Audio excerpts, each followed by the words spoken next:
Ito na. Salami and sausage with corn. Tapos ito meron akong Hawaiian and ayan. Ito, hotdog tsaka ham. Ayan ang aming homemade pizza. Para ko pasta naman para sa kids. Request nila. Ito naman ay Japanese pasta o waffle pasta.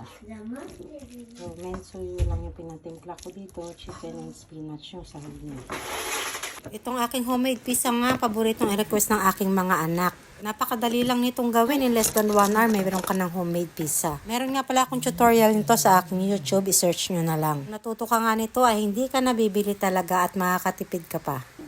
Tapos ay mako-customize mo pa kung ano yung mga gusto mong ilagay. Kaya hit na hit sa mga kids, lalo na kapag may katernong pasta. Tara, kain po tayo!